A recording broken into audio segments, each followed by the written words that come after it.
کیا واقعی یہ دنیا کی سب سے خطرناک کتاب ہے؟ اس کتاب کو پڑھنے والوں کے ساتھ کیا ہوتا ہے؟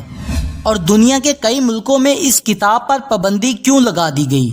کیا اس کتاب کو جنات یا کسی دوسری دنیا کی مخلوق نے لکھا ہے؟ اس کتاب میں کن قدیم علوم کو لکھا گیا ہے؟ اور ایسے کس راز سے پردہ اٹھایا گیا ہے جس سے انسانیت اب بھی ناواقف ہے؟ آخر یہ کون سی کتاب ہے اور یہ کتاب اتنی پر اسرار کیوں ہے؟ ناظرین، کتابیں پڑھنا عام طور پر ایک مفید اور فائدہ مند عمل ہے، کیونکہ کتابیں ہی وہ ذریعہ ہیں جو ہمیں علم اور معرفت تک پہنچاتی ہیں۔ اس کے علاوہ مسلسل کتابیں پڑھنا نہ صرف ہماری معلومات میں اضافہ کرتا ہے بلکہ ہمارے ذہن کو سکون پہنچانے کا ایک ذریعہ بھی بن جاتا ہے۔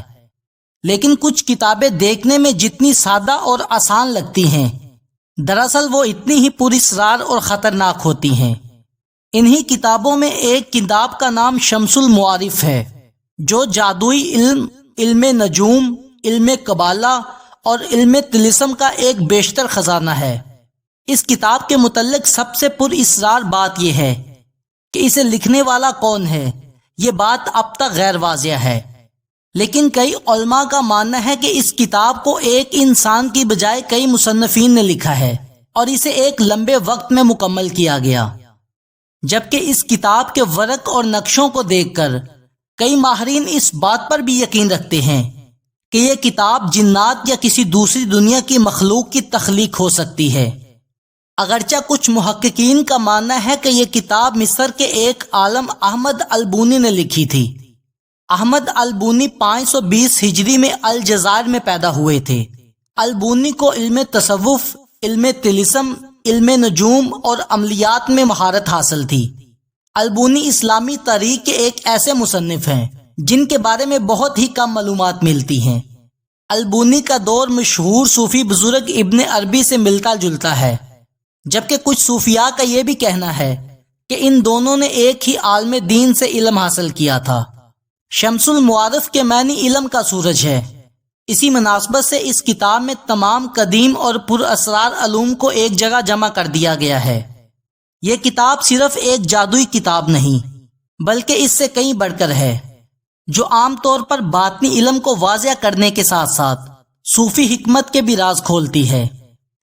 اس کتاب کے ابتدائی ورقوں میں پڑھنے والوں کے لیے البونی نے کچھ وارننگ اور اہم ہدایات لکھی ہیں، جس میں اس کتاب میں موجود علم اور اس کی طاقت کو بیان کر دیا گیا ہے۔ البونی لکھتے ہیں کہ اس کتاب میں ان لوگوں کے لیے جادوئی طاقت موجود ہے جو اسے صحیح طرح سے استعمال کریں گے، لیکن ساتھ ہی مصنف آگاہ کرتا ہے کہ اس کتاب کا استعمال صرف اچھے کاموں کے لیے کیا جائے، نہ کہ اس کو برائی اور حرام مقصد کے لیے استعمال کیا جائے۔ اس کے بعد اس کتاب کے مختلف حصوں کے بارے میں مختصر لکھا گیا ہے، جس میں علم نجوم، علم فلکیات، علم طلسم اور کچھ وظائف کے الگ الگ باب موجود ہیں۔ جیسے جیسے کتاب آگے بڑھتی ہے، پڑھنے والوں کو مزید جادوئی علم کے متعلق بتایا جاتا ہے، مثلا روحوں اور فرشتوں کو کیسے بلایا جائے، فعال اور پیشن گوئیوں کے لیے اس کتاب کا استعمال کیسے کیا جائے۔ البونی نے جن علوم اور طلسمی معلومات کو اس کتاب میں تحریر کیا ہے، یہ انہوں نے کہاں سے حاصل کیا تھا، اس کے متعلق انہوں نے ایک واقعہ لکھا ہے، جس کے مطابق البونی کو مصر کے اہرام کے اندر ایک تابوت ملا تھا، جس کے اندر کئی جادوئی اور قدیم علوم کی کتابیں موجود تھیں۔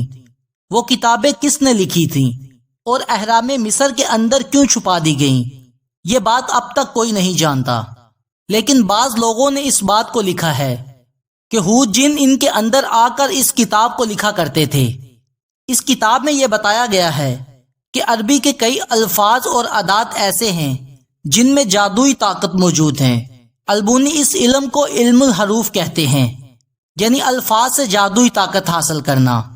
اس کتاب میں وہ تمام چیزیں موجود ہیں جن کا تعلق جادو سے ہے، خواہ وہ کسی دشمن کو تباہ کرنا ہو، یا پھر کسی کی محبت پانی ہو، کسی بیماری سے شفا یاب ہونا ہو، یا پھر مال و دولت حاصل کرنا ہو۔ یہ تمام چیزیں اس کتاب کے اندر باقاعدہ خاص طریقوں سے سکھائی گئی ہیں۔ اس کتاب کے خاص حصوں میں جنات کے نام بھی بتائے گئے ہیں، اور ساتھ ساتھ یہ بھی بتایا گیا ہے کہ وہ کیسے رہتے ہیں۔ اور اگر انسان کو جن سے شادی کرنی ہو تو اس کا طریقہ کار کیا ہے؟ اگر کسی جن پر قابو پانا ہو تو وہ کیسے پایا جا سکتا ہے؟ یہ سب کچھ اس کتاب کے اندر موجود ہے۔ البونی مزید کتاب میں لکھتے ہیں کہ اس کتاب میں موجود علوم کا استعمال صرف ماہرین، صوفیہ اور روحانی عالم کو ہی کرنا چاہیے، کیونکہ یہ کتاب عام لوگوں کے لیے بالکل نہیں ہے، کیونکہ ان عملیات میں جان کا خطرہ بھی لاحق ہو سکتا ہے۔ شمس المعارف کے متعلق مشہور تھا کہ جو شخص اس کتاب کو پڑھنے کی کوشش کرتا یا تو وہ پاگل ہو جاتا یا جنات اس پر حاوی ہو جایا کرتے، کیونکہ اس کتاب کے ذریعے جنات کو قابو میں لایا جا سکتا تھا، کیونکہ جنات اس کتاب کی حفاظت کیا کرتے تھے تاکہ کوئی اسے پڑھ نہ سکے۔ جبکہ بعض لوگوں کا کہنا تھا کہ جب وہ اس کتاب کو کھول کر پڑھنے کی کوشش کرتے ہیں تو ایک خوفناک ہولا ظاہر ہوتا ہے جسے دیکھ کر پڑھنے والا بے ہوش ہو جاتا ہے۔ یہی وجہ ہے کہ اس کتاب کی تصنیف کے 100 سالوں بعد اب تک یہ کتاب کسی نے نہیں پڑھی تھی، کیونکہ اسے پڑھنے والا کسی نہ کسی آفت میں مبتلا ہو جاتا۔ کئی عرصے تک یہ کتاب صرف ایک نسخے پر لکھی رہی جسے حرم کے خون سے ایک خال پر لکھا گیا تھا، لیکن البونی کی موت کے بعد یہ کتاب پر اسرار طور پر کہیں غائب ہو گئی اور پھر یہ کسی کو نہ مل سکی۔ لیکن 200 سالوں بعد ایک اور کتاب ملی جس میں یہ دعویٰ کیا گیا کہ یہ کتاب شمس المعارف کے اصلی نسخوں سے نقل کی گئی ہے۔ اس وقت یہ کتاب محمد بن علی بن زاہد کے پاس موجود تھی، جو اس دور کا ایک مالدار تاجر تھا۔ کہتے ہیں کہ عاملین نے اس کتاب کے کچھ حصوں کو نکال دیا اور اس میں رد و بدل کر دی۔ دراصل انہوں نے اس کتاب کے ان حصوں کو نکالا تھا جسے پڑھنے سے جنات لوگوں پر حاوی ہو جایا کرتے تھے، اور پھر اس کتاب کے کئی نسخے بنا دیے گئے۔ لہٰذا آج بازار میں دستیاب شمس المعارف نامی اس کتاب میں بڑی حد تک تبدیلیاں آ چکی ہیں، اور یہ وہ کتاب نہیں جسے البونی نے لکھا تھا۔ لیکن آج بھی اس کتاب میں موجود طلسماتی اور کالے علوم کی وجہ سے کوئی شخص اس کتاب کو پوری طرح سے سمجھ نہیں سکتا، اور اس کی کوشش کرنے والے یا تو پاگل ہو جاتے ہیں یا انہیں مرگی کے دورے پڑنے شروع ہو جاتے ہیں۔ یہی وجہ ہے کہ آج سعودی عرب اور دنیا کے کئی ممالک کے اندر اس کتاب پر پابندی لگا دی گئی۔ بہت سارے علماء البونی کی اس تصنیف کو پوری طرح سے غیر اسلامی اور کفر قرار دیتے ہیں۔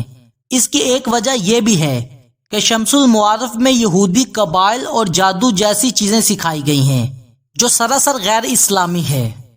البونی کے اس علم کو کئی لوگوں نے حاصل کرنے کی کوشش کی اور اس کتاب میں موجود عملیات پر مہارت حاصل کی، لیکن ان تمام لوگوں کے ساتھ عجیب و غریب حادثے پیش آئے، جس کی ایک مثال حسن الفلکی ہے۔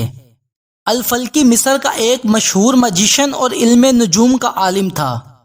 کہا جاتا ہے کہ حسن الفلکی کے پاس شمس المعارف کا وہ گم شدہ حصہ تھا جسے پڑھنے کے بعد الفلکی جادو میں کمال مہارت رکھتا تھا۔ لیکن جب 2003 میں الفلکی کی اچانک موت ہوئی تو پوسٹ مارٹم کے بعد یہ پتہ چلا کہ الفلکی کی باڈی کو بری طرح سے تکلیف دی گئی تھی اور اس کے جسم کے اندرونی حصے ٹوٹ پھوٹ کا شکار تھے۔